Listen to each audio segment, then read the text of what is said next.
Hello everyone, मैं हूं Ram. Session 63 of mark ERP में आप सभी का स्वागत है। प्रीवियस सेशंस में हमने सीखा था GSTR2 के बारे में कि GSTR2 क्या होता है और कैसे हम उसके रिपोर्ट को जनरेट करते हैं। ये सारी चीजें हमने प्रीवियस वाले सेशंस में सीखा था। वैसे तो GSTR2 सस्पेंडेड है, GSTR2 की रिटर्न्स नहीं जाती है, बट हमने जानकारी के तौर पे देखा था कि कौन सी एंट्रीज कहाँ पर जाती हैं। ये हमने थोड़ा सा ब्रीफ किया है, तो अगर आप लोगों ने अभी तक नहीं देखा है तो जाकर आप देख सकते हैं। तो आज की क्लास में जो हम डिस्कस करने जा रहे हैं वो डिस्कस करने जा रहे हैं GSTR3B।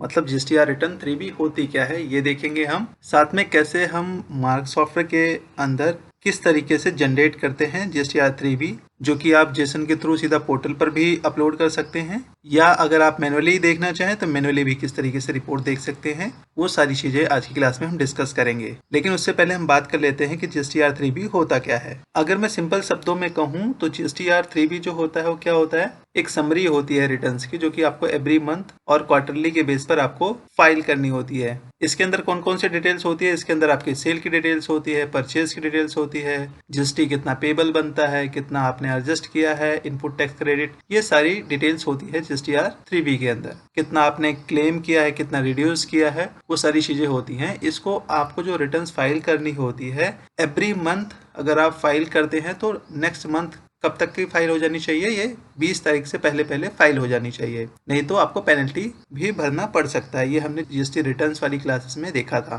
तो अगर आप लोगों ने वो नहीं देखा है तो वो भी जाकर आप देख सकते हैं। तो चलते हैं एक बार सॉफ्टवेयर के अंदर कि किस तरीके से GSTR3B की रिपोर्ट हम जनरेट करते हैं, वो देख लेते हैं। इसके लिए सबसे पहले हम सॉफ्टवेयर को ओपन कर लेते हैं। तो सबसे पहले हम सॉफ्टवेयर को ओपन कर लेते हैं। सॉफ्टवेयर को ओपन करने के लिए हमने सॉफ्टवेयर पर डबल क्लिक किया। सॉफ्टवेयर ओपन हो रहा है, थोड़ा सा वेट कर लेते हैं। यहाँ पर देखोगे सॉफ्टवेयर ओपन हो गया है। अभी हमें क्या कर देना है, यहाँ पर स्केप कर देना है। स्केप करके आपको मार्केट पे आ जाना है। अब मुझे क्या करना है, GSTR3B को जनरेट करना है। तो उसके लिए आप कहाँ पर जाओगे, यहाँ पर देखोगे तो GST मेन्यू के अंदर जाओगे, GSTR3B पे क्लिक करते हैं आप। जैसे आप GSTR3B पे क्लिक करेंगे यहाँ पर कुछ इस तरीके से दिखाएगा। मैंने इसे नो कर देते हैं। नो करने के बाद यहाँ पर कुछ इस तरीके से फॉर्मेट दिखाता है। फॉर्मेट में क्या है, आपको गवर्नमेंट वाला फॉर्मेट चाहिए जैसे पोर्टल पे होता है लगभग। तो मैंने कहा हाँ मुझे वही चाहिए, तो मैंने इसी पे क्लिक कर दिया। यहाँ पर मतलब आपको जो रिटर्न फाइल करना है, मंथली फाइल करना है, क्वार्टरली करना है, मतलब मंथली आपको देखना है, क्वार्टरली देखना है, वो आप अपने अनुसार सिलेक्ट कर सकते हैं। तो मैंने यहाँ पर ले लिया है, क्या मैंने कहा मंथली लेता हूँ, मंथली ले लिया मैंने। यहाँ पे मंथली लेने के बाद यहाँ पर देखोगे क्या क्या रिपोर्ट चाहिए आपको, sale, purchase, sale return, purchase return, तो वो आप अपने अनुसार टिक कर सकते हैं। मैंने सभी को टिक कर दिया है और इसे कर देते हैं ओके। जैसे ही ओके कर देते हैं, यहाँ पर अगर आप पर्टिकुलर पीरियड लेना चाहते हो तो आप पर्टिकुलर पीरियड भी आप यहाँ पर सिलेक्ट कर सकते हैं। फिलहाल मैंने कहा यहाँ पर 1/3 से लेकर 31/3 तक लेना है मेरे को, तो मैंने वो पूरा ले लिया। ITC किसके अकॉर्डिंग लेना है, मैंने कहा बुक्स के अकॉर्डिंग लेना है। अभी फिलहाल के तौर पे मैंने एग्जांपल के तौर पे लेके चल रहा हूँ। पाथ कहाँ पर सेव करना है आपको, तो अगर वो आप पाथ सेलेक्ट करना चाहते हैं तो आप कर सकते हैं। मैंने इसे यस कर दिया है। अगर आप इसे ईमेल पर भी भेजना चाहते हैं तो आप भेज सकते हैं यहाँ पर। फिलहाल मैंने कहा मुझे मेल पे नहीं भेजना है, तो मैं इसे एंटर कर देता हूँ। यहाँ पर व्यू करना है तो आप इसे व्यू कर सकते हो, अदरवाइज आप यहाँ पर जेसन में भी निकाल सकते हो और सीधा पोर्टल पर अपलोड कर सकते हो। फिलहाल मैं आपको व्यू करके दिखा रहा हूँ, फिर जेसन किस तरीके से निकालते हैं और कैसे। वैसे तो मार्क सॉफ्टवेयर से डायरेक्टली भी अपलोड कर सकते हो, उसके लिए आपको API के थ्रू रजिस्ट्रेशन लेना होता है, करना होता है मींस। तो कैसे करते हैं वो आने वाली क्लासेस में हम देखेंगे। फिलहाल मैं ओवरव्यू देते हुए चलूंगा। तो मैंने जैसे यहाँ पर व्यू पर क्लिक करता हूँ तो देखोगे यहाँ पर जनरेट हो रहा है, कौन सी GSTR3B जनरेट हो रहा है। तो मैंने कहा यहाँ पर सेव कहाँ करना है, तो जहाँ पर भी सेव करना है आप उसे टिक कर सकते हो। मैंने कहा डेस्कटॉप पे रखना है और इसे कहाँ पर डाटा बैकअप के नाम से फोल्डर बनाया, उसी के अंदर मुझे रखना है। यहाँ पर देखोगे GSTR3B दिखा रहा है। तो सबसे पहले क्या डिटेल्स आती है, आपकी कंपनी की डिटेल्स आती है, GST नंबर क्या है, आपकी कंपनी का नाम क्या है। तो मैंने कंपनी का नाम सप्लायर डाल रखा तो उसी वजह से आ रहा है यहाँ पर। उसके बाद ईयर दिखा रहा है, मंथ दिखा रहा है यहाँ पर। अब देखोगे यहाँ पर सप्लायर नेम ऑफ सप्लाईज दिखा रहा है, मतलब किस टाइप की आपकी सप्लाईज है वो दिखा रहा है। आपका टोटल टैक्सेबल वैल्यू आपको दिखाता है यहाँ पर, कितना आपका IGST है, मतलब इंटीग्रेटेड टैक्स है, कितना सेंट्रल टैक्स है, कितना स्टेट टैक्स है। मतलब CGST वाला यहाँ पर आता है, SGST वाला यहाँ पर आता है, सेस वगैरह कुछ है तो यहाँ पर आता है, तो ये आपको दिखाता है। अब कौन सी सप्लाईज है यहाँ पर, outward taxable supplies other than zero rated और नील रेटेड और एग्जेम्प्टेड, मतलब नील रेटेड और एग्जेम्प्टेड को छोड़कर जितने भी टैक्सेबल वाली सप्लाईज होती हैं वो इस वाले टेबल्स के अंदर आती है कि कितना टैक्सेबल वैल्यू है, मतलब कितने का सेल किया है आपने टोटल जो टैक्सेबल वैल्यू वाली है, कितना IGST टैक्स बन रहा है, कितना CGST, कितना SGST। यही आपको वहां पर 3B के पोर्टल में भी दिखाना होता है, सेम फॉर्मेट होता है आपका। Outward taxable supply zero rated, मतलब जीरो रेटेड वाले कितने आपके टैक्सेबल वैल्यू है वो आपको यहाँ पर एंटर करना पड़ता है। उसके बाद देखोगे आउटवर्ड सप्लाईज नील रेटेड और ओरिएंटेड वाले, तो उनकी डिटेल्स यहाँ पर एंटर करना पड़ता है, तो ऑटोमेटिक आ जाता है। वैसे तो अगर डायरेक्टली आप सॉफ्टवेयर से फाइल करते हैं तो पोर्टल पे आपको कुछ भी एंटर करने की जरूरत नहीं पड़ेगी, ये ऑटोमेटिक फिल हो जाएगा वहाँ पर। बट ये फॉर्मेट है, अगर आप मैनुअली करना चाहो तो मैनुअली भी कर सकते हो पोर्टल पे जाके।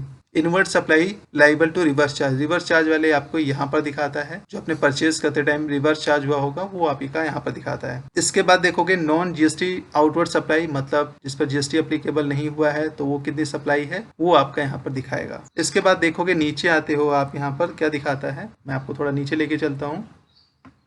यहाँ पर देखोगे तो वो वाली सप्लाई दिखाती है जो आपकी B2C लार्ज वाली एंट्रीज होती है वो दिखाती है। Supply made to unregistered person, मतलब अगर आपने अनरजिस्टर्ड पर्सन और इंटर स्टेट वालों को ट्रांजेक्शन्स किया है तो वो आपको यहाँ पर दिखाता है। उसके बाद देखोगे यहाँ पे क्या दिखाता है, ITC, मतलब यहाँ पर कितना एलिजिबिलिटी है वो सारी चीजें आपको यहाँ पर दिखाता है। इम्पोर्ट ऑफ गुड्स, मतलब परचेज की डिटेल्स यहाँ पर दिखाता है कि जो आप ITC अवेल करवा सकते हो। इम्पोर्ट ऑफ गुड्स अगर किया है, इंपोर्ट ऑफ सर्विसेज की डिटेल्स यहाँ पर दिखाता है। इनवर्ट सप्लाईज आपका यहाँ पर दिखाता है, इनवर्ट सप्लाईज फ्रॉम IST दिखाता है आपको यहाँ पर। ऑल अदर ITC आपको यहाँ पर दिखाता है, ITC रिवर्स दिखाता है यहाँ पर। अगर कुछ है तो यहाँ पर देख सकते हैं।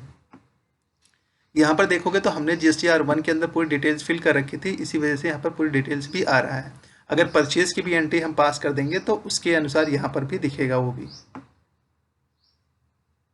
परचेज की डिटेल पूरा फिल कर दोगे, जो टेबल्स मैंने बताई थी प्रीवियस वाले सेशंस में, अगर वो आपने यहाँ पर फिल कर दिया तो ऑटोमेटिक डिटेल्स आ जाएगी, कौन सी डिटेल कहाँ पर आती है वो ऑटोमेटिक आपको पिक हो जाएगा। तो कुछ इस तरीके से आप जनरेट करते हैं GSTR3B।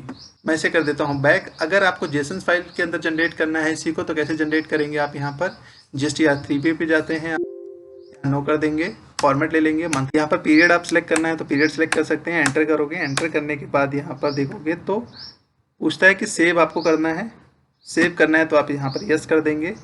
यस करने के बाद अगर ईमेल वगैरह पे भेजना है तो मेल वगैरह पे कर सकते हैं, अदरवाइज आप इसे जेसन के अंदर डाउनलोड कर सकते हैं। मैंने जेसन पे क्लिक करा है यहाँ पर, तो देखोगे कहाँ पर आपको सेव करना है ये पूछ रहा है, तो मैंने कहा मुझे जो सेव करना है वो कहाँ पर करना है, डेस्कटॉप पे करना है, डाटा बैकअप के फोल्डर के अंदर, और ओके कर देंगे यहाँ पर। तो देखोगे उसके अंदर आपका सेव हो जाएगा। ओके कर दिया मैंने यहाँ पर। अभी चेक करोगे यहाँ पर देखोगे तो कहाँ दिखाता है, ये देखोगे तो अभी आ गया GSTR3B की। अब इसी को पोर्टल पर अपलोड कर देना है। पोर्टल पे कैसे अपलोड करते हैं ये हम आने वाले सेशंस में देखेंगे कि किस तरीके से आप पोर्टल पर अपलोड कर सकते हैं। आज के लिए फिलहाल हम इतना ही करेंगे, बाकी हम इसको अगली क्लास में करेंगे। अगली क्लास से हम जो करेंगे वो रिपोर्ट देखना सीखेंगे कि किस तरीके से सारी रिपोर्ट्स को हम देखते हैं मार्क सॉफ्टवेयर के अंदर 1 by 1। तो आज के लिए फिलहाल हम इतना ही करेंगे, बाकी हम इसको नेक्स्ट सेशंस में करेंगे। अगर आप लोगों को कुछ क्वेरीज हो तो आप कमेंट बॉक्स में मैसेज कर सकते हैं। तो आज की क्लास में हमने क्या सीखा, GSTR3B रिपोर्ट्स क्या होती है और इसको हम मार्क सॉफ्टवेयर के अंदर कैसे जनरेट करते हैं। तो आज की क्लास में हम इतना ही करेंगे, बाकी हम इसको नेक्स्ट सेशंस में करेंगे। अगर आप लोगों को कुछ क्वेरीज हो, कुछ क्वेश्चंस हो, कुछ पूछना चाहते हो तो आप कमेंट बॉक्स में मैसेज कर सकते हैं। आज के लिए फिलहाल हम इतना ही करेंगे। अगर आप लोगों को वीडियो पसंद आई हो तो लाइक कीजिएगा, सब्सक्राइब कीजिएगा, शेयर कीजिएगा, और कुछ क्वेरी हो तो कमेंट कीजिएगा। Thank you.